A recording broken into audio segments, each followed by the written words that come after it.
Hi and welcome to the Skeptic Show. Today I have a very special guest. इनका एक YouTube channel है चारबाग लोकायत जहाँ पे ये रिलीजन पे बेस्ड वीडियोस बनाते हैं। इनके वीडियोस रिलीजन के एरियाज को अच्छे से एक्सप्लेन करते हैं और उसको क्रिटिसाइज करते हैं जहाँ पे उसकी ज़रूरत है। इन्होंने मुझे अप्रोच किया कि ये मेरे पॉडकास्ट पे आकर के बात करना चाहते हैं and I am so happy to have him here. Hello and welcome to the skeptic show. Yeah, thanks, Saurav, for having me on your podcast. And it's a great opportunity for me to talk about religion and politics in general, and even in general about utilitarianism.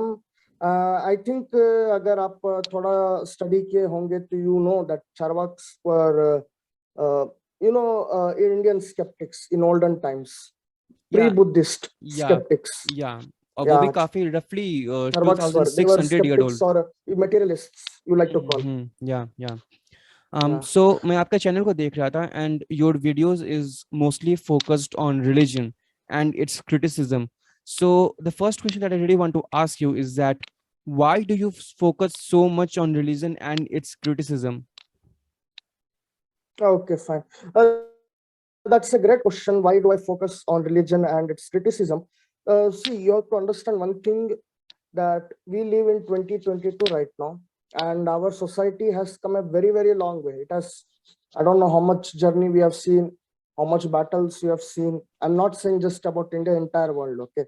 So you have to keep in mind the societies of that time didn't have certain things.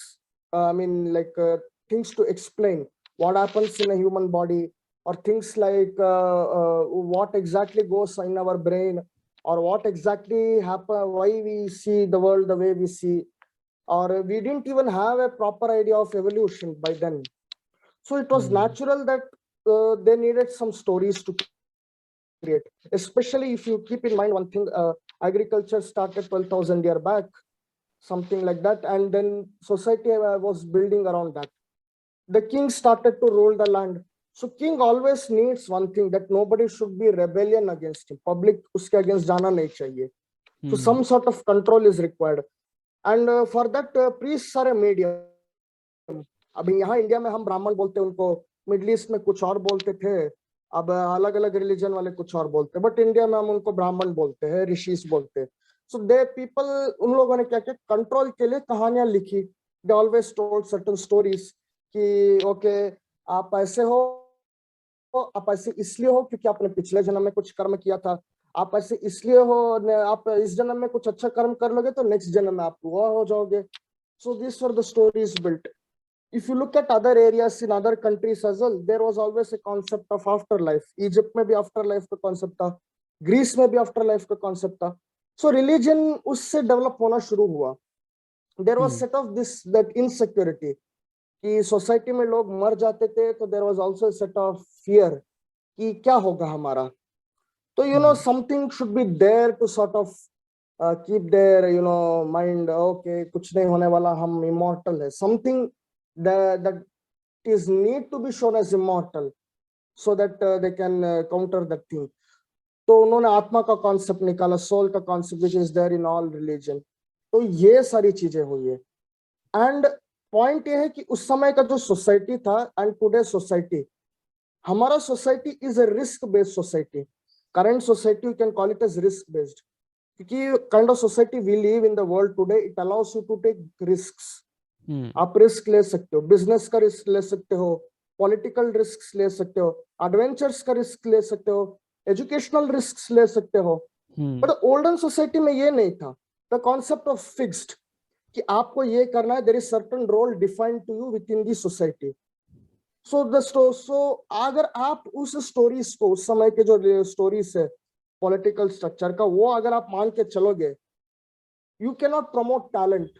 On one hand, if you say talent and risk taking, and then you say stories, they don't go hand in hand. अगर आप stories को पकड़ के चलोगे तो जो talent pool है, creativity pool है, आपका जो मतलब risk taking ability है, वो खत्म कर देता है. Whereas जो stories है, they always define a fixed roles within the society. So it's very important to understand that you either stick with a society which has a lot of liberal values, democratic values, versus society which has stories, but in today's time becomes monarchy or dictatorship. तो उस time का अगर आप कहानी आज का fit करने जाओगे तो सोसाइटी जो है पुराने टाइम का ही बनेगा, आगे नहीं बढ़ेगा. Have you seen, can you try this? आप अपना मुंह जो है पीछे कर लो, turn the head of back, okay, and start moving forward. not अपना चेहरा possible. पीछे करो एंड मूविंग फॉरवर्ड करो.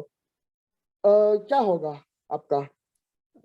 अगर सामने में सो कोई दैट्स सामान है एग्जैक्टली तो व्हाट मैं गिर हैपेंस. जाऊंगा. जब आप हाँ, या नेचुरली अगर हम्प होगा या गड्ढा होगा आप गिर जाओगे.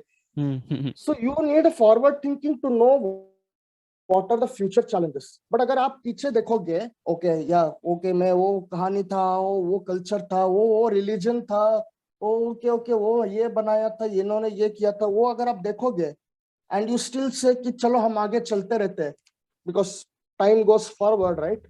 Year by year time goes forward, हम आगे चलेंगे. What happens? हम गड्ढे में गिरेंगे, बस वही होगा. So you have to keep that in mind. It's like that. तो ओके. इसलिए मैं रिलीजन का क्रिटिसिज्म करता हूँ. No, that is important, that is important. But मैं ये जानना चाहता हूँ कि आपने कहा कि ये कंट्रोल करने के लिए, बट लाइक हम ये एक जेनरिक स्टेटमेंट तो बना सकते हैं ना, क्योंकि कुछ लोगों का अगर किंग से या फिर पावर से कोई रिलेशन नहीं रहा होगा, उनको सच में कुछ स्पिरिचुअल मिल रहा होगा बिना गॉड के. जो सैम हैरिस का आर्गुमेंट है कि सारे जो ऋषिज हैं, सारे जो सीयर्स हैं, सारे जो फिलोसफर हैं, सभी तो किंग की प्रोपेगेंडा में नहीं हो सकते ना. कुछ का तो कुछ इंडिविजुअल वैसा एक्सपीरियंस रहा होगा. हम्म, हम्म. हाँ. तो Again, yeah. और फिर वो भी रिलीजन में ऐड हो गया, तो क्या वो पार्ट जो कि अच्छा, तो रिलीजन में अभी भी तो थोड़ी बहुत वैल्यू है ना उन पार्ट्स की वजह से.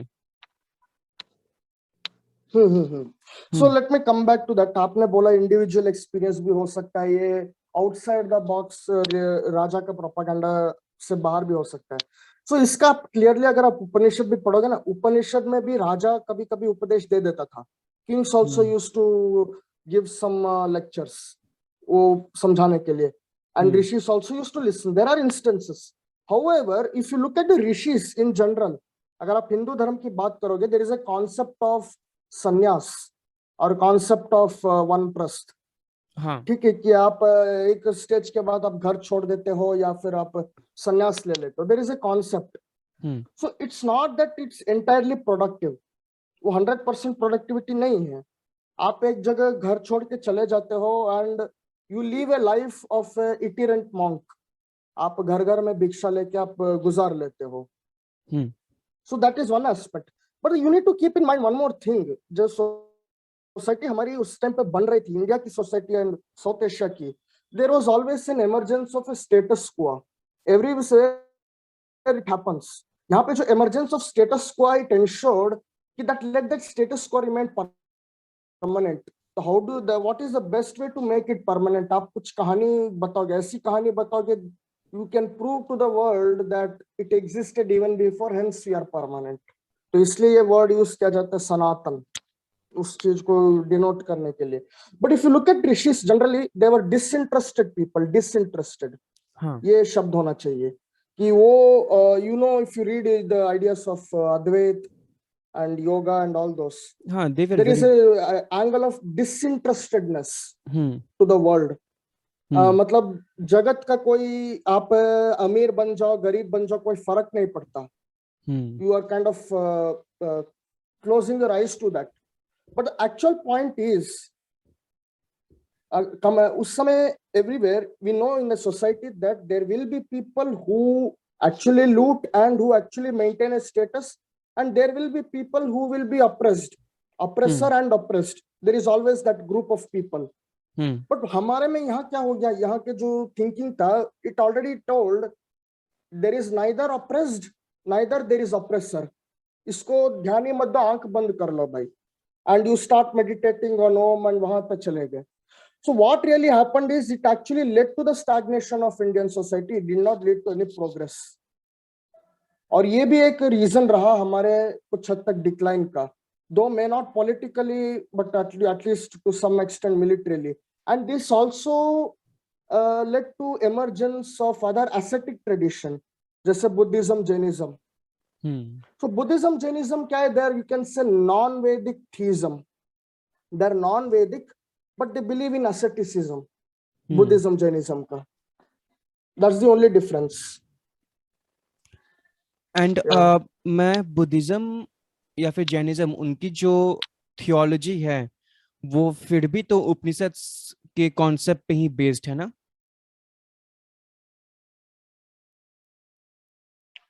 Yeah, I mean, to an extent, you can say that.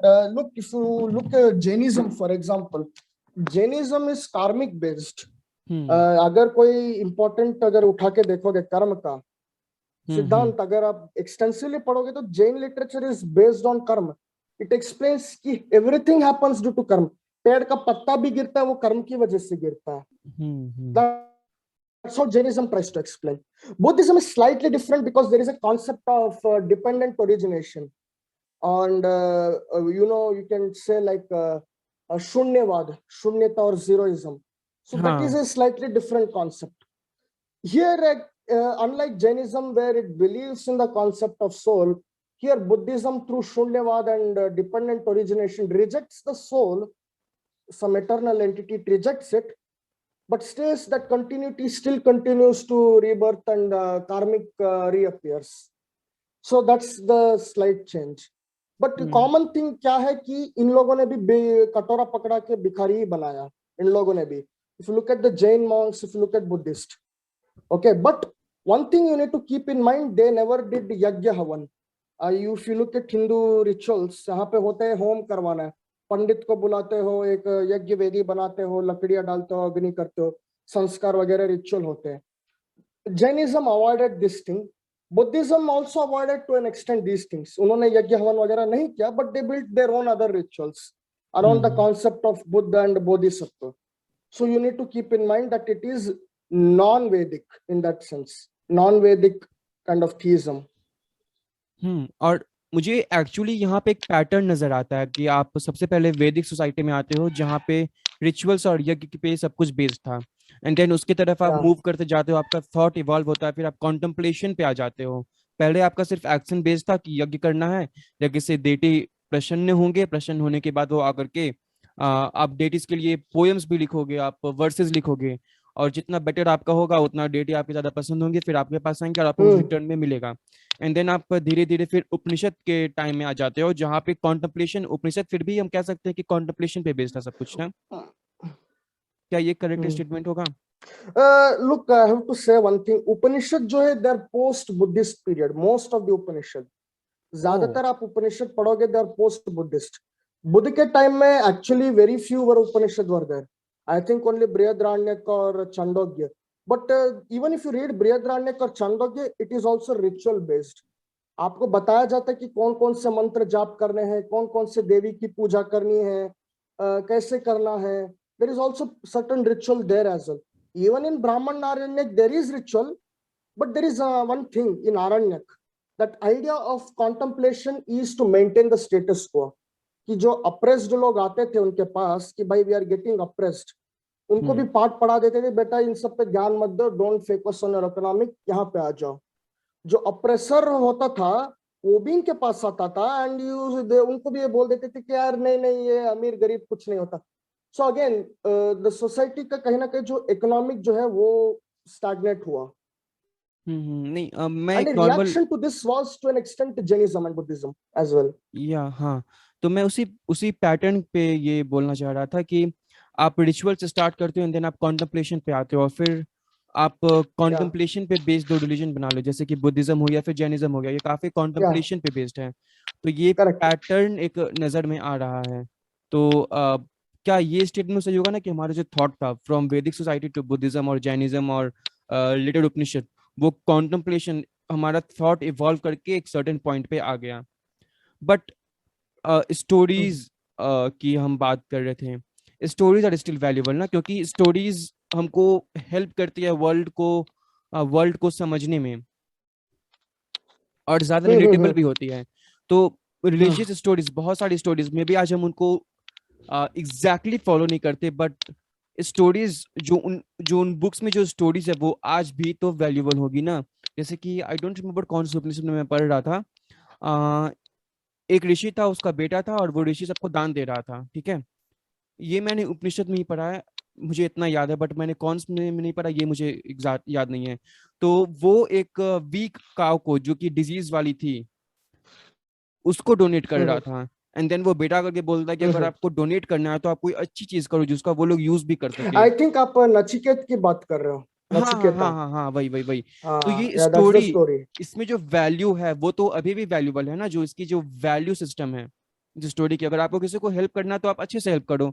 ये सिर्फ ढोंग हम्म करने से कुछ होगा नहीं। तो ये जो स्टोरीज हैं इन रिलीजन्स के बीच में, इनके अंदर, इनके कोड में, हमें चलिए रिलीजन को फॉलो नहीं करना, दैट आई अंडरस्टैंड, बट जो स्टोरीज जहाँ पे वैल्यू अभी भी थोड़ी बहुत है, तो वो तो अभी हम्म भी वैल्यूबल हुई ना।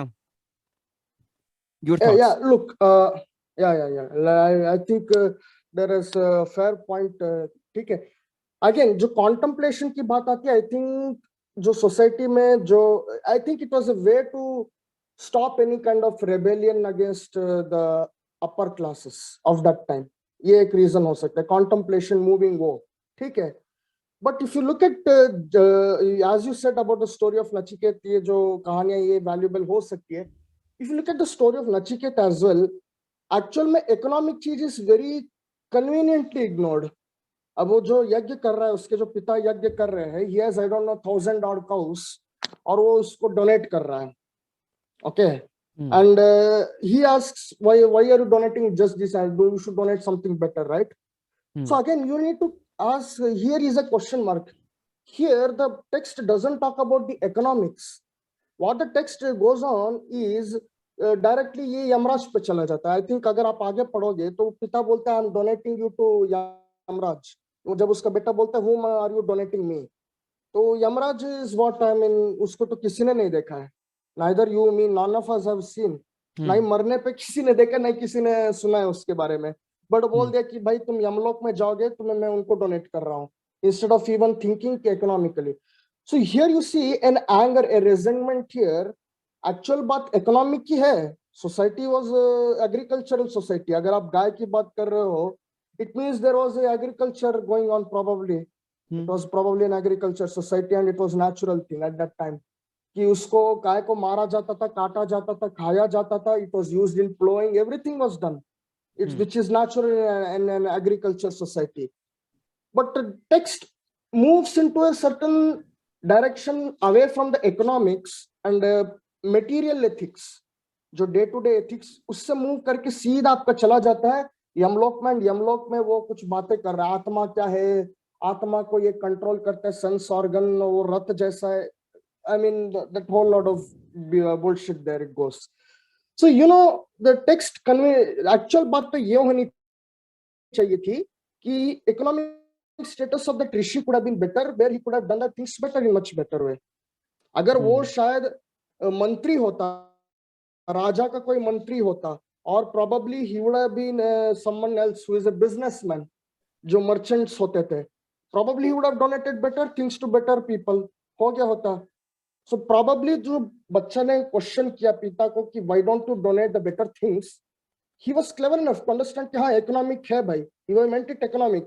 Father understood it in also economic way only, but he did not want to accept the truth कि उसका हालात क्या है। And hence that रेजेंटमेंट and in anger he says कि भाई मैं तुम्हें यमराज को डोनेट कर रहा हूं, निकलो यहां से।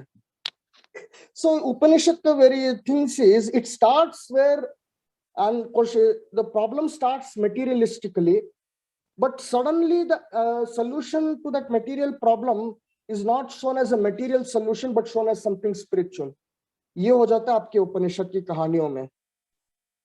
प्रॉब्लम स्टार्ट्स मेटीरियली, बट उसका सोल्यूशन मटेरियल सोल्यूशन नहीं होता, आपको कहीं और लेके जाएगा वो it kind of diversion in some ways. But is there something spiritual, क्योंकि according to me there isn't. हाँ, एक लेवल पे हम ये बोल सकते हैं कि फैमिली के लिए लव होना या फिर अपना एक मीनिंग होना एक लाइफ का, तो उसके लिए वर्क करना, ये बहुत टाइम पे नॉन मेटेरियलिस्टिक हो सकता है। अपने फैमिली मेंबर को हेल्प करना ये उतना मेटेरियल चीज नहीं हो गया, अपने सोसाइटी को हेल्प करना उतना मेटेरियल चीज नहीं हो गया। बट कहाँ कुछ स्पिरिचुअल जैसा कुछ होता है क्या? क्योंकि कुछ एथिस्ट सैम हैरिस भी मानते हैं कि स्पिरिचुअल थोड़ा बहुत कुछ ऐसा होता है। I have not red him, उनका जो थॉट्स है इस पे प्रॉपरली तो मैं इस पे बोलना नहीं चाहूंगा, बट कुछ ऐसा स्पिरिचुअल होता है क्या? Is there something spiritual about this world? Yes, if you look at spiritual, one of the common answers you get people is it's not an objective thing, it's a very subjective thing. इस पे हम क्या बोले? And people just believe it. But if you look at the idea of spirit, you have to it is something to do with our own evolutionary origins. You have to look at from that point. ये एक idea है. Let's be clear. हाँ। It's not that it exists like that. It's just an idea. And spirit जो आप बोल रहे हो वो भी एक word है. It's a word. And word also we humans created it. So it's just an idea. But it's an idea of something called as idealized experience or idealized situation. जैसे कि आपने एक वर्ड सुना होगा यूटोपिया. Materialist society ऐसा होगा तो वो एक यूटोपिया होते हैं. Spiritual is something like that. But it inherently has certain other things. If you look at it feature closely, it is more to do with afterlife and death, counteracting that fear and also giving a little bit of greed than with anything substantial. If you look at it, original concept, early human. But आज के time अगर आप new age spirituality की बात कर रहे हो, जैसे आपने सदगुरु का सुना होगा या आप जैसे दीपक चोपड़ा का सुना होगा या नो नो, सर्वप्रियानंद आई का एम सुना नॉट होगा. टॉकिंग अबाउट सदगुरु दीपक चोपड़ा, मैं सिर्फ सैम हैरिस की बात कर रहा हूँ। Yeah, I'll come back to Sam Harris as well. So I will give another psychologist. There are various research in that area of consciousness. I think उन्होंने consciousness पे बहुत research किया है. मैंने जितना I think even I require a lot of study in that. But let me be honest. You can look at another scientist called Stanislas Dehaene, a French neuroscientist. What he says is consciousness can be traced to the nerves within our own brains. और वो actually इस पे काम भी कर रहे हैं. Then I think you have another research, I forgot his name, is an American person who wrote on subject of consciousness, ये आता कैसे, which is everything to do with nervous system. But of course, I'm not saying कि they are right, but I'm saying there is a different, varied opinion from Sam Harris as well, even within the scientific community. मैं आपको एक हाल बोलता हूँ, you can check out in Google spiritual gene. I mean, there is his scientist name is Harmer or something who researched, and as per his understanding, the idea of spirit, the idea of God or anything has to do with certain genetic makeup, something in our own gene. So yeah, even within scientific community, we cannot take any one absolute position to say and conclude कि वो ऐसा मानते थे ये सही हो जाता है. मैं ये भी नहीं कह रहा हूँ कि जो मैंने कहा वो सही हो जाता है. I'm not saying that, but I'm just saying there is a diverse opinion on this point even within scientific community. And more or less, if you look at the idea of spirit as well, Sam Harris, if you look at his podcasts, even many other times, you have to see they have been more inclined towards Buddhistic way of thinking than any other. आपको ये भी clearly देखना होगा. Sam Harris talks about Dzogchen meditation, जो कि Tibetan Buddhism का version of contemplation है. Then I think you have Yuval Noah Harari who also did Vipassana. हाँ युवा, So they have वो तो certain नाइलिस्टिक है बहुत Buddhistic. ज्यादा. Okay, fine, yeah. So उनका एक हद तक Buddhistic view point of understanding है इस एरिया में. हाँ, इट्स दोनों नॉट का. Something exactly like what classical way to understand is that. So as I said, there is a diverse opinion, and I'm not saying any one of them is right. It could be, it could not be. We have to be sure. Okay, and one thing is fundamental, which even Sam Harris agrees: human body does matter. Human body plays a part in it. It is also an important role. So इसका भी एक role है, and I think it cannot be ignored. हाँ, I mean, मेरा भी वही है कि I don't know, मेरे को नहीं पता, वो लोग एक्सपर्ट्स हैं, उनका फील्ड है, वो लोग जो रिसर्च करके जिस कंक्लूजन पे पहुंचेंगे मैं उसको पढ़ के बस उसको एक्सेप्ट कर सकता हूँ और तो कुछ नहीं कर सकता. But you criticize religion a Again, lot. if you आप बोलो पहले, आप बोलो. yeah. So let me, yeah, religion में इसलिए criticize करता हूँ कि people at least I don't know but what क्या हुआ ये पिछले 10-12 साल से, but I see there is lot of resentment when somebody criticizes religion. एक ऐसा होता है कि फॉर एग्जांपल इंडिया में आप देखिएगा Narendra Dabholkar was murdered, but Dabholkar किसी रिलीजन को क्रिटिसाइज नहीं कर रहे थे, he was only questioning the superstition. I think भूत प्रेत इसको प्रूव करने की पूछ रहे थे. He was just asking a question that please someone come and prove to me that there is ghost, भूत प्रेत होते हैं, आप हमको प्रूव करके दिखाइए. That was a simple point. He wasn't saying कि हिंदुइज्म ऐसा है, Islam ऐसा है या Christianity ऐसा है. He wasn't commenting on the religion, but still he was killed. And even now we don't know who killed it, why he killed it. Or even if we are not even sure whether justice will ever be done to him. Talk about you talk about Gauri Lankesh, जो कर्नाटक में था हुआ. She used to write extensively on subjects of, what you can say,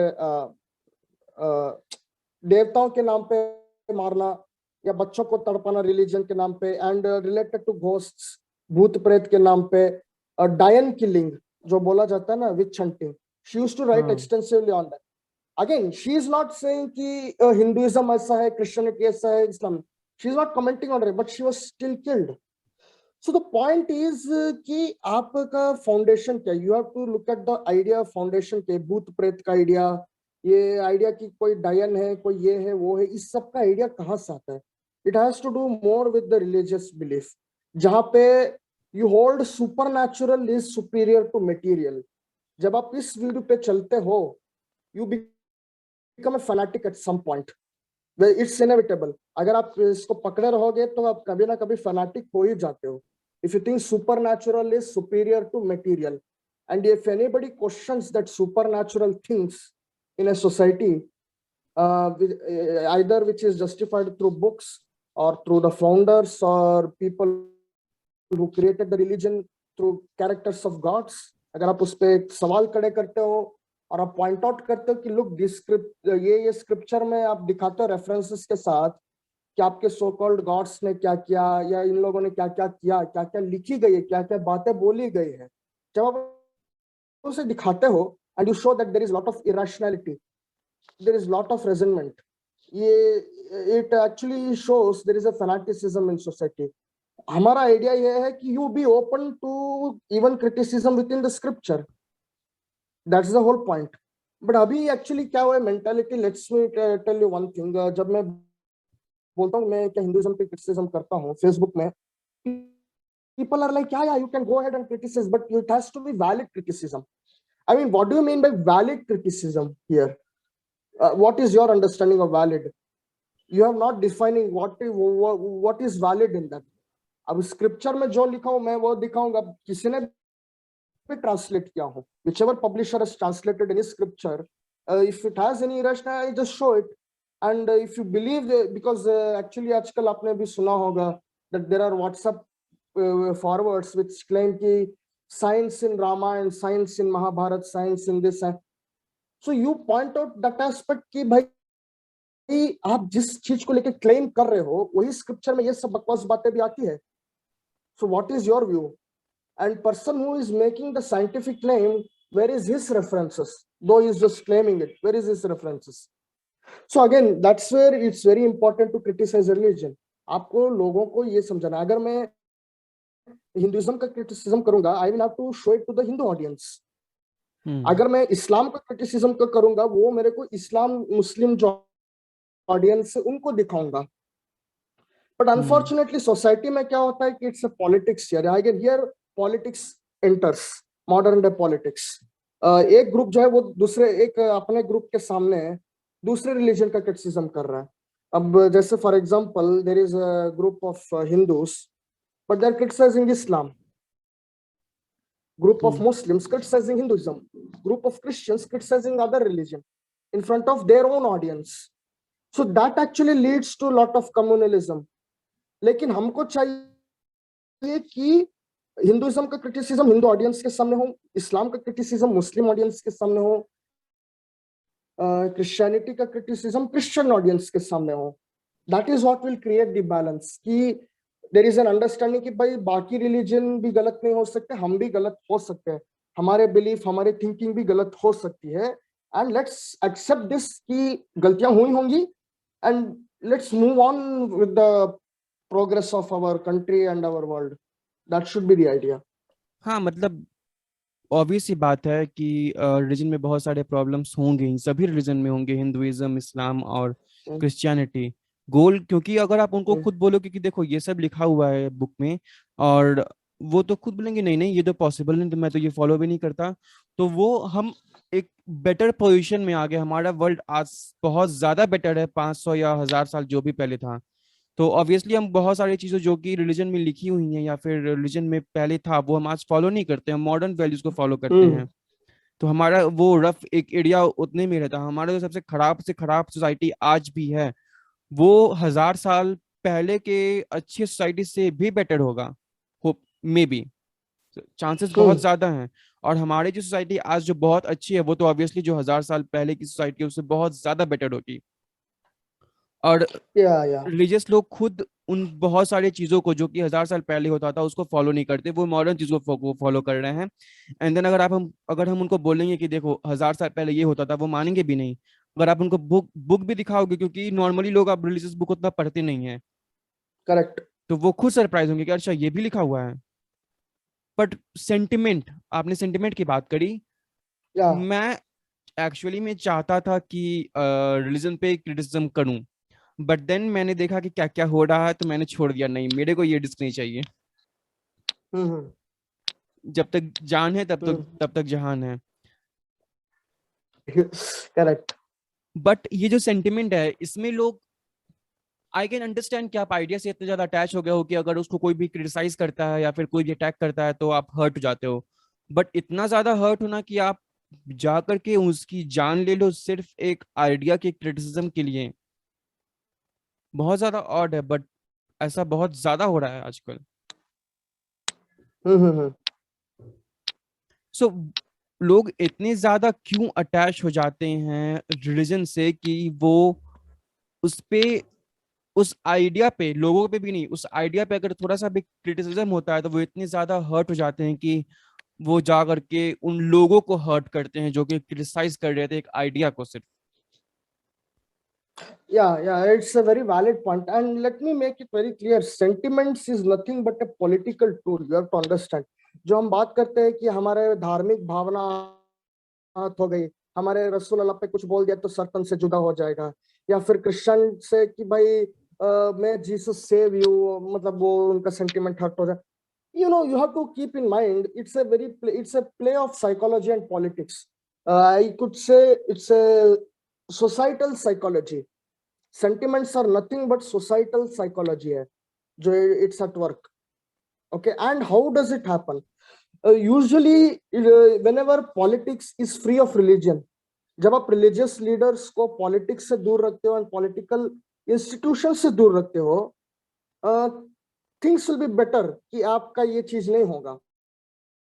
But when you have political institutions have a allow करते हैं religious leaders को या belief system वालों को, तब क्या होता है नेचुरल की sentiments is always will be created artificially. It's manufactured and sold artificially. You have to keep that in mind. The best way to do it is talk about the bad of all the other community and hide the bad of all of our own community. अगर मैं suppose Hindu कोई गुरु हूँ, suppose let assume कि मैं अभी एक हिंदू गुरु बन गया, and I started speaking, देखो ये मुस्लिम लोग क्या है यार, ये लोग जिहाद करते हैं, ये लोग हलाल मीट खा के हमारा पैसा खाते हैं, देशद्रोही इन लोगों ने पार्टीशन किया. I talk all this while hiding the problems of our own society. जैसे हमारे में घूंघट है, हमारे में एक टाइम सती प्रथा था जो 1986 तक था, लेकिन लास्ट केस तब हुआ था और खत्म हो गया. We had dowry is still a problem. Dowry पे कोई बात नहीं करता. Dowry is still a problem. Untouchability is still a problem. There is still an idea of caste superiority. तो कहीं ना कहीं ये चीज है, बट मैं इस पे एक शब्द नहीं बोलूंगा, इसको मैं इग्नोर कर दूंगा. But I will only tell about what Muslims have to Hindu audience. This is how you rouse the sentiments. Same thing आप देखिए, अगर आप अकबरुद्दीन ओवैसी का स्पीच सुनेंगे या फिर आप असदुद्दीन ओवैसी का स्पीच सुनेंगे. He also says 15 मिनट के लिए पुलिस हटा दो, 25 करोड़ मुस्लिम में 100 करोड़ हिंदू, हम देख लेंगे कौन जीतता है. Again, this are the statement like this. Again, what you are doing is rising the sentiments. आप किसी एक रिलीजन के प्रति अपना सेंटिमेंट इंक्रीज कर रहे हो. And you can talk about one more thing. If I am an atheist and I go in front of a Christian and I start criticizing, Christian will say, "Hey, you know what? You're not criticizing Hindutva. You're not criticizing that. Whataboutery starts there." So one thing is common. Whataboutery shuru ho jata hai. So the point of sentiment is raised to actually kind of curb the free thinking. Sentiments are one way to curb the free thinking. India में एक कहावत है, अगर मन की बात, दिल की बात हो और दिमाग की बात हो तो दिल की सुना करो. There is always a saying in India. So the problem is I don't have problem with दिल की बात और दिमाग की बात, but there needs to be balanced. दिमाग भी होना चाहिए, दिल भी होना चाहिए. लेकिन अगर आप सिर्फ दिल की बात मान के चलोगे तो नहीं चलेगा, ना ही सिर्फ दिमाग का चलोगे तब भी नहीं चलेगा. There needs to be certain balance to understand that. And here again, rationality provides that sort of thinking कि आप दिमाग का यूज कर सकते हो. And if you look at mob lynchings, whether it happens in Pakistan or Bangladesh, they're all based on sentiments. For example, 500 year back भी जाओ, इतना sentiment नहीं था लोगों में. Religious beliefs थी, that people were hardcore religious, people practiced religion hardcorely. Sentimental उतना नहीं थे. आज के टाइम में sentiment is more, even though they may not practice religion, means word to word of the very orthodox form. Orthodoxy शायद भले ही कोई ना हो, लेकिन sentimentalism कूट के भरा है आज के टाइम में, and that is being roused always. And it's a political tool. You have to keep in mind, sentiments do not lead to any good society. It only leads to a political power structure, जिसकी हम हमेशा चर्चा करते हैं. और मैं spirituality में इस एंगल पे, रिलीजन के इस एंगल को भी एक बार आपसे बात करना चाहता हूँ. हम इसके बारे में बात कर रहे थे जब मैंने रिकॉर्ड प्रेस नहीं करा था, ट्रांसेंडेंस ऑफ द सोल. क्योंकि देखिए, मैं आज हूँ और मेरे जन्म से पहले जो भी हुआ था मैंने वो कभी एक्सपीरियंस नहीं किया. मेरे मरने के बाद जो भी वर्ल्ड में होगा, जो भी नए नए गैजेट्स आएंगे, मैं टेक का पर्सन हूँ, तो जो नए नए गैजेट्स आएंगे, जो नए नए कंप्यूटर्स आएंगे, जो नई नई टेक्नोलॉजी आएगी, मैं उसको कभी भी एक्सपीरियंस नहीं कर पाऊंगा. ठीक है, मैं सिर्फ इतने टाइम के लिए हूँ, और अगर हम उसको कॉस्मिक टाइम में देखें तो मैं एक्चुअल में हूँ भी नहीं. मतलब इतना टाइम स्केल में जो मेरा लाइफ स्पैन है वो ऑलमोस्ट नथिंग पे है. बट रिलीजन में जो कॉन्सेप्ट है जजमेंट डे का, या फिर रीइंकार्नेशन का, या फिर मोक्ष का, ये मुझे ये आश्वासन देता है कि ठीक है, देख लो, ये दुनिया है, अभी तुम मर जाओगे, लेकिन उसके बाद भी आगे है. तो तुम पहले भी एग्जिस्ट करते थे, बाद में भी एग्जिस्ट करोगे. इस फॉर्म में एग्जिस्ट नहीं करोगे, इस मटेरियल वर्ल्ड में एग्जिस्ट नहीं करोगे, लेकिन तुम एग्जिस्ट करोगे. तो वो आपको नहीं लगता कि थोड़ा सा वो जो डेथ का जो ब्लो होता है उससे आपको प्रोटेक्ट करता है? फॉर मैं एक एग्जांपल लेना चाहूंगा. मान लो कि एक कंट्री है, इसका नाम ए है, ठीक है. इनकी आर्मी मतलब हाँ ठीक ठाक है, मतलब बस नाम की है आर्मी, बस ठीक ठाक है. और एक दूसरा इन्वेडिंग फोर्स जो कि बहुत बड़ी आर्मी है, वो आकर के उस कंट्री को इन्वेड कर रही है. ठीक है, अब वो गॉड में बिलीव करते हैं. पहला एग्जांपल में वो गॉड में बिलीव करते हैं, वो बिलीव करते हैं जजमेंट डे में या इनकारनेशन में, आप जो भी मान लो. तो अगर उनको ऐसा बोला जाता है कि अगर तुम फाइट करोगे अपने एनिमी से, जो कि वहां पे सिनेरियो ये है कि आप सराउंडेड हो, आप ऑलमोस्ट डिफीटेड हो जाओगे, आप डिफीट हो गए ही होगे क्योंकि उनकी आर्मी बहुत ज्यादा बड़ी है. बट आपका जो रिलीजियस सेंटिमेंट होता है उसको ट्रिगर करके कि इसके बाद भी एक दुनिया है, तुम अभी लड़ोगे तो उसके बाद तुमको कुछ रिटर्न में मिलेगा, दुनिया में स्वर्ग मिलेगा वगैरह वगैरह. तो उन सभी चीजों को लेकर के सोल्जर फाइट करता है, and then they are able to defeat the invading force, जो कि उससे बहुत ज्यादा बड़ी थी. वो फाइट करते हैं, और अगर वो डिफीट भी हो जाते हैं, उनका जो छोटा सा फोर्स है वो डिफीट भी हो जाता है, तो उनके अंदर में वो रहता है ना कि बाहर में एक दुनिया है. अगर अभी मैं अपने देश के लिए मर जाऊंगा अभी अगर मैं मर भी जाता हूँ तो एक स्वर्ग है जहां पे मैं रहूंगा, ठीक है। बट अगर आप आ जाओ कि नथिंगनेस है, डेथ के बाद सिर्फ खत्म, टाटा बाय बाय, काम खत्म हो गया, तो वहां पे आप एक बार सोचोगे ना कि हाँ मैं फाइट कर रहा हूँ तो कोई गॉड तो है नहीं, कोई हेवन तो है नहीं, कोई हेल तो है नहीं, तो अगर मैं मरा तो मेरा मतलब टाइम गया। तो उनके पास फाइट करने का सिर्फ एक ही रीजन होता है कि वो जो उनके पीछे उनके जो कंट्री मैन है, उनके जो फैमिली है, उनको प्रोटेक्ट करना, या फिर कंट्री का हम्म ऑनर, या फिर पेट्रियोटिज्म, या फिर नेशनलिज्म, ये रीजन रहता है। बट वो जो गॉड वाला एलिमेंट है वो हट जाता है। और गॉड वाला हम्म एलिमेंट बहुत सारे बैटल्स में ट्रिगर किया जाता है, उसके बाद सोल्जर्स अच्छे से फाइट करते हैं। तो हमारी जो ये जो क्रेविंग है एग्जिस्टेंस की, कि रिलीजन में बिलीव करते हैं तो फिर हमारा एग्जिस्टेंस कंटिन्यूअस है, कंटिन्यू करते रहेगा, हम पहले भी थे, आज भी हैं, बाद में भी होंगे। बट अगर उस चीज को हम हटा देते हैं तो how do you cope up with that, क्योंकि आप आज हो, आप आज से पहले नहीं थे, और आप आपके मरने के बाद भी नहीं होगे। So the people that you love, अगर हम्म वो मरते हैं तो फिर दे आर जस्ट गॉन, वो अब है नहीं, वो गए, चले गए, अब उनसे कभी मिलना नहीं होगा फिर। तो how do you cope up with this? Okay. So yeah, I think it's a very wonderful question. Let me come back to army and the side कि लोग जो fight करते हैं. You have to keep in mind, just like anything in a human society and in this world, things always change. They do not remain constant. Yes. अभी हम अगर army को देखेंगे, does army fight with bow and arrow or do they fight with swords? No, they fight with tanks. They fight with guns, highly technologically equipped, more efficient guns. We fight with helicopter, air forces, missiles, so many other things. All right. या। So this is about modern warfare. हम अगर अगर आप बात करो, if you go by Islam for example, Islam में तो ये है कि भाई आप जिहाद करोगे, लड़ोगे तो यू गेट 72 हुरे इन स्वर्ग।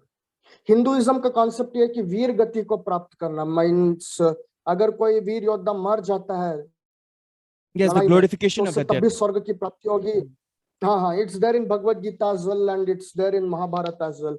तो उसको स्वर्ग की प्राप्ति होती है। Christianity had a concept of holy war, जो क्रूसेड्स का था। So you see the religious sentiment उस समय की आप देखिएगा, टेक्नोलॉजी क्या कौन सी थी आपके पास उसके में, आपके पास नेशन स्टेट्स का कॉन्सेप्ट था क्या, आपके पास टेक्नोलॉजिकल कॉन्सेप्ट था। So the time nationalism took over, जैसे इकोनॉमी बढ़ी and concept of nation states emerged, कि that we are just not tribes, we are not empires, we are a nation and our nation unites all these tribes. जब ये concept आया and with the improving economies, जैसे trades बढ़े with different countries, Europe का या बाकी countries का, जब ट्रेड बढ़ा तो they started developing on technologies and they advanced more. They started having modern weaponry. They used tanks. They used cavalries of soldiers well equipped with protection gears and all that sort of things. And use of gas. World War One was example. Gas का प्रयोग किया गया था, poisonous gas to fight at the front. So all these things happened and it evolved over a period of time. But अगर आप बात करोगे कि अगर रिलीजन नहीं होगा, फॉर एग्जांपल कि आपके मम्मी पापा चले गए या कोई चले गए, supposedly somebody of your dear one or near one died, how do you feel, how do you feel up? So the best thing is like, it's very important to enjoy the present moment. There is a saying कि Christopher Hitchens का saying है, life is short, enjoy till the end. जब वो मर रहा था Christopher हिचन्स ने बात कही थी। तो always enjoy to the fullest, present में रहो, आप उसको एंजॉय करो। So when someone dies you can always have, you have photos. आज के पुराने जमाने में फोटो भी नहीं था, हमारे पास फोटो कैमरा भी नहीं था, लेकिन आज के टाइम में देख लो, even the Hindus whose near and dear ones dies, हालांकि वो मंदिर में जाते, श्राद्ध करवाते हैं, तर्पण वगैरह करवाते हैं, अस्थियों को गंगा में नहाते हैं, but they also keep a photo, they also keep their memories. So always I say, you need not do the rituals and all those sort of things. You can take the religion out of the equation, okay, but you can always keep that memory. I spent such and such good time with them. I was able to help them in their life and how for them my existence mattered. आप इस तरीके से सोच सकते हो. One can always discuss about that. मैं for example, let me give my example, personal example, कि जब हमारे एक रिश्तेदार मर गए थे, या पीपल वर इन जनरल, जैसे होता है कि एक हिंदू परिवार में कि पंडित जी आते हैं, मंत्र वगैरह बोलते हैं, but it was also that we talked about what he did in our lifes, और हम उनके लिए कितने मायने रखते थे. So this memory will always gonna stay, that will be there for sure.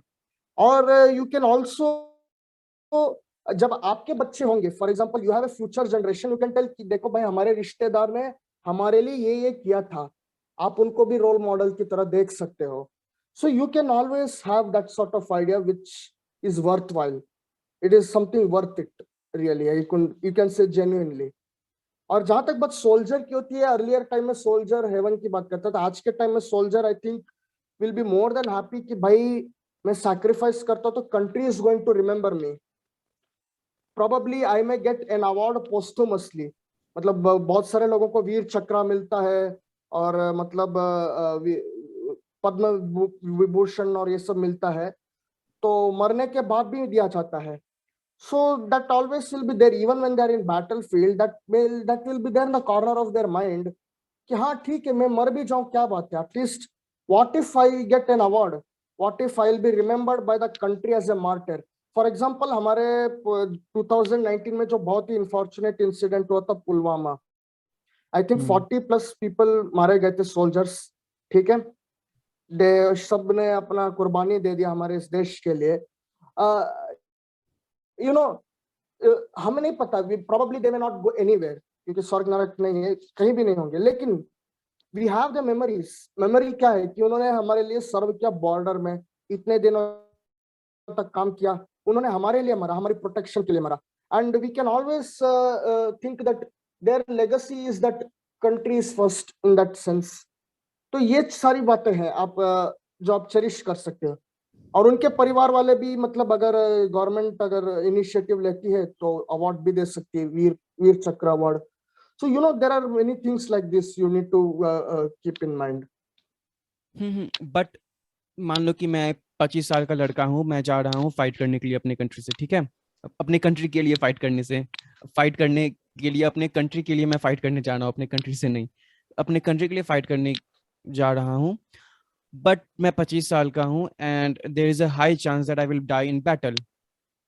तो अगर मुझे मेरे मरने के बाद अवार्ड मिल भी गया, ठीक है, and I think personally I think it's a good thing कि अगर आप कंट्री के लिए फाइट कर रहे हो, क्योंकि आप अपने आपके जो पीछे जो आपको हजारों लाखों करोड़ों लोग हैं, आप उनको प्रोटेक्ट करने के लिए कर रहे हो. तो आपका एक सिंगल लाइफ है या 1000 लोगों की लाइफ है, एंड देन यहाँ पे 1 करोड़ लोगों की लाइफ है.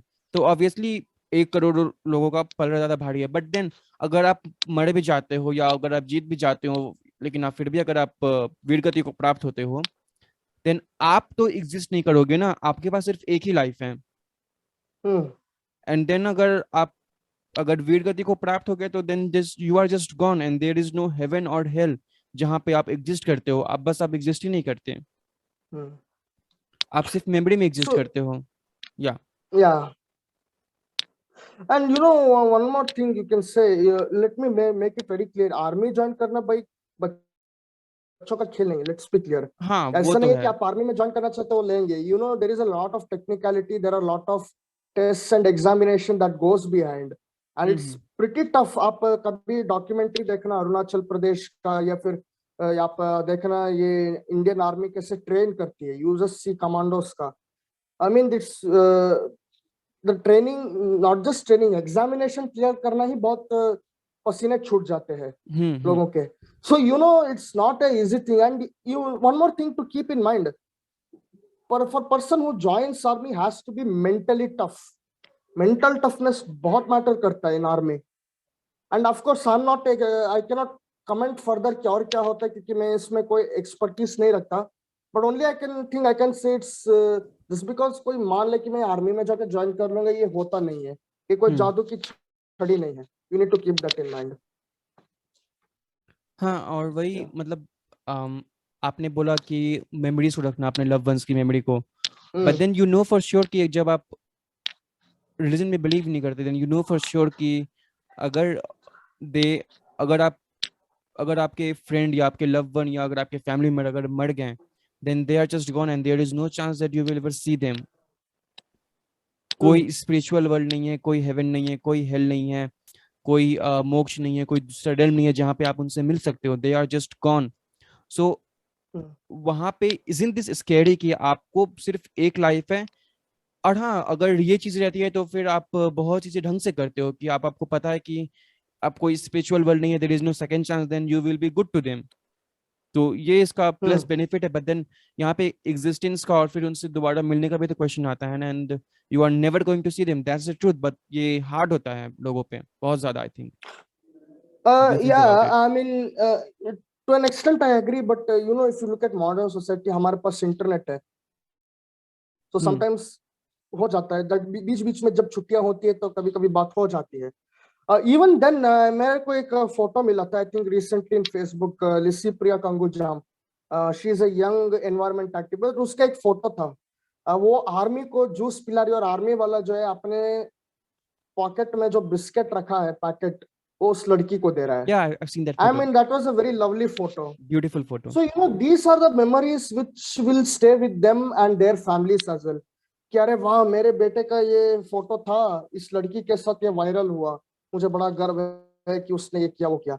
So, you know, and it's not that even soldier doesn't love anything.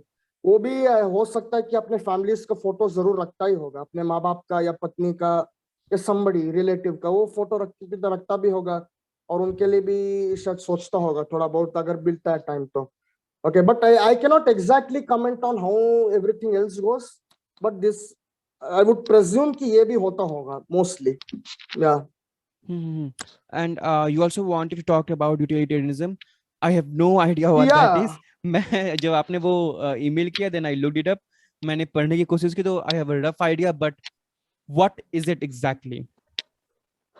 Okay, utilitarianism sees world as a you know a border of world exists between the boundaries of pain and pleasure.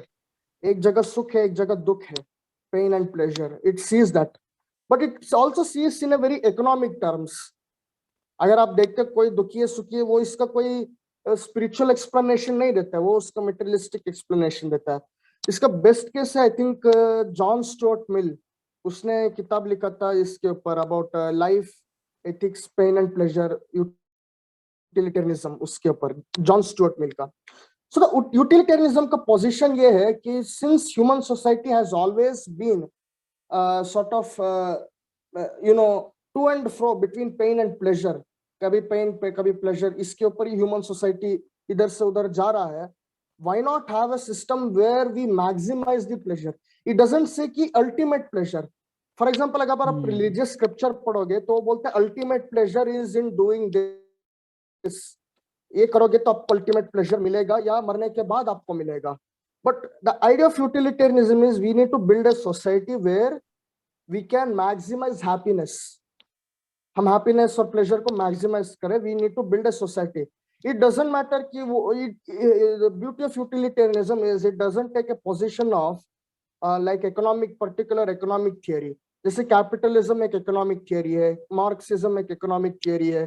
It doesn't take any particular position for building society. What it says is you can take anything, but make sure it maximizes the happiness of the society. For example, मैं अगर कोई communist society बना दिया किसी ने, north Korea देख लीजिए, North Korea is a communist state, but are the people happy there? That's the question. They are not happy there. Also, if you look at America is a rich society. It's a number of, economically speaking, a global power, US. But question is, are people really happy there? You don't know. You cannot say that.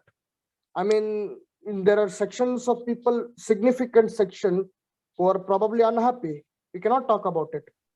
So if you look at it, societies maximizing utility, I think you can look at European countries.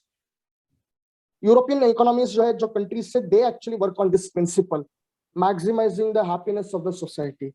You can look at Germany, you can look at Scandinavian countries, where human welfare, human happiness, maximum जितना हो सके किया जाए तो better होगा. So that's what importance is being given, and you see the society there. they were pretty good, even though they may not be as giant economically as US.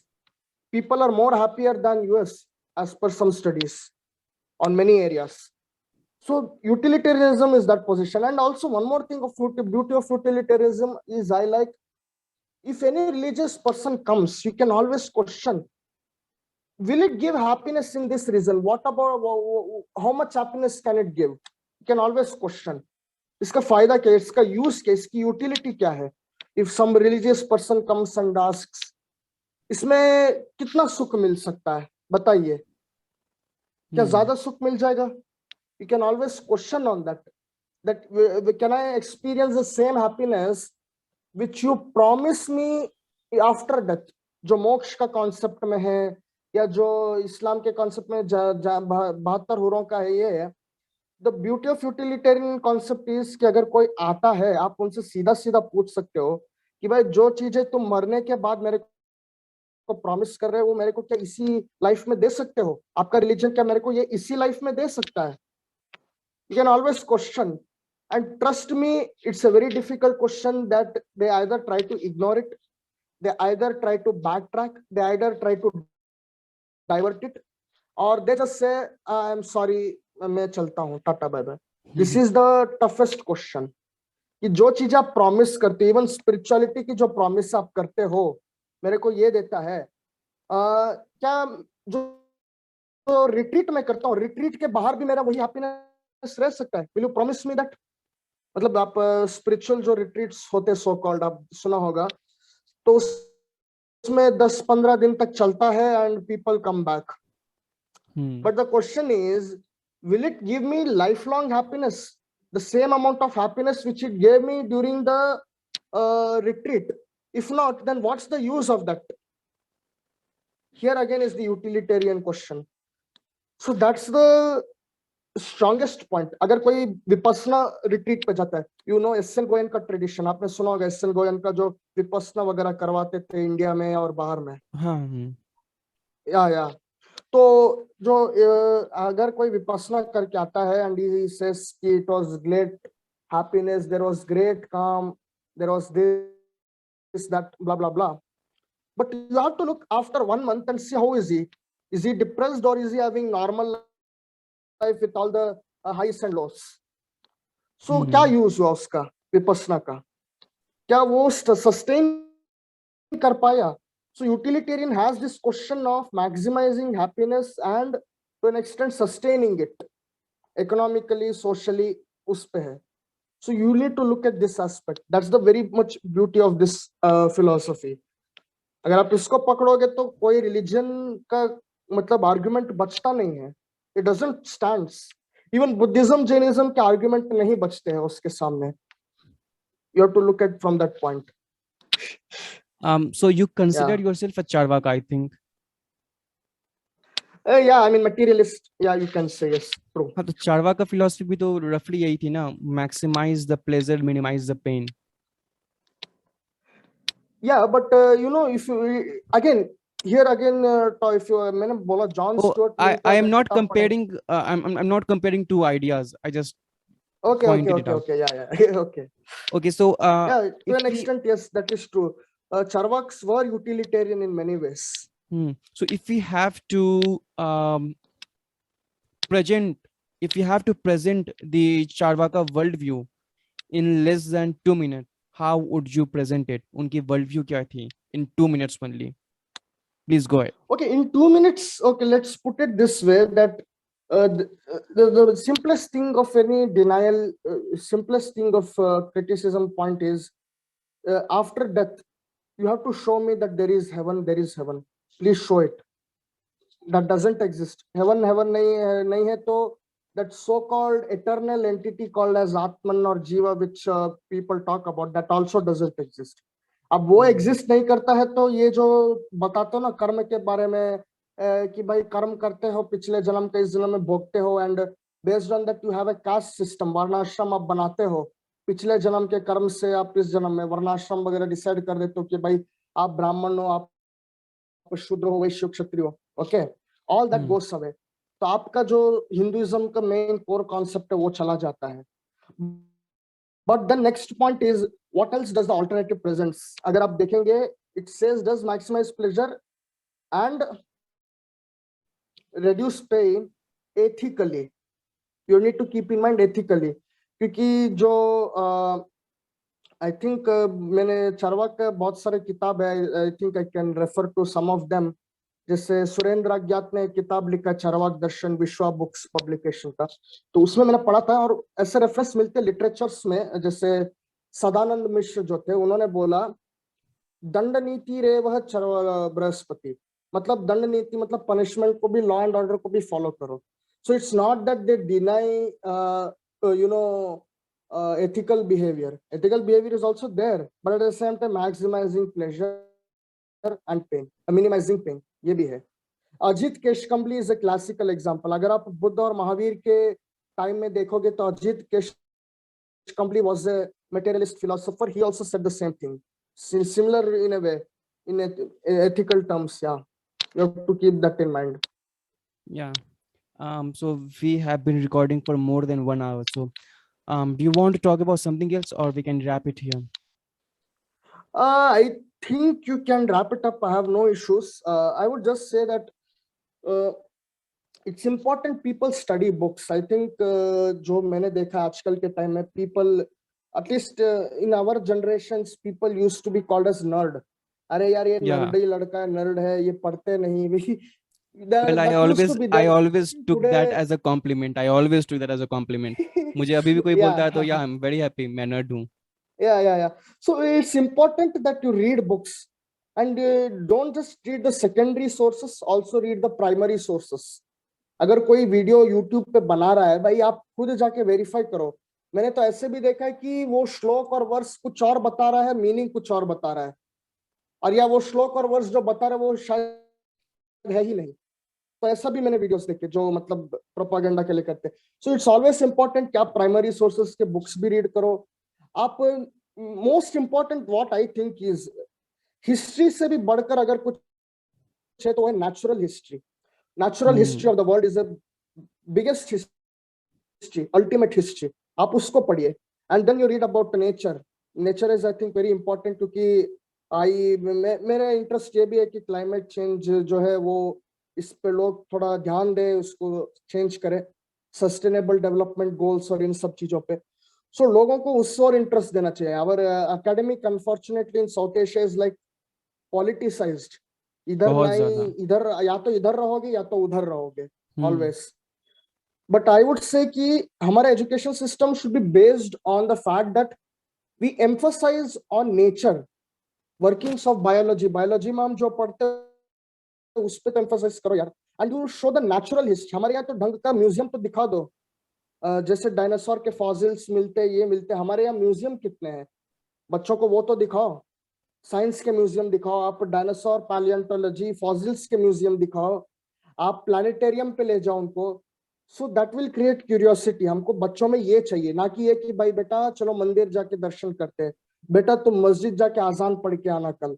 ये नहीं होना चाहिए. हमारे को चाहिए कि आप प्लानिटेरियम पे जाए, आप म्यूजियम्स भी देखे, आप पैलियोंटोलॉजिकल साइट्स बताए, पैलियोंटोलॉजी क्या है, जियोलॉजी क्या है, इन सब के बारे में आप डिस्कस करें. So natural history is the best history. Country history is much secondary. Natural दुनिया रहेगा तब ना ये देश वगैरह रहेगा. दुनिया नहीं तो देश वगैरह क्या, right? Yeah, so that's it. If you enjoyed this episode, then please make sure to like, share and comment and subscribe. ये चारों चीज़ों करना बहुत important है. लॉन्ग फॉर्म कंटेंट इंडिया में बहुत कम लोग बनाते हैं, एंड जो बनाते हैं उनको सपोर्ट करना चाहिए. सो प्लीज़ लाइक करें वीडियो को, कमेंट करें, जो पार्ट आपको अच्छा लगा कमेंट में बताएं, एंड शेयर करें जिनको ज़रूरत है इस वीडियो की, एंड सब्सक्राइब करना ना भूलें. And if you want to follow Charvak Lokayat channel, I will put the link in the description below. तो जाकर के उनको भी फॉलो कर लो. And thank you so much for talking to me, and we can end this episode right now. So bye, and we will see you next time. Yeah, sure.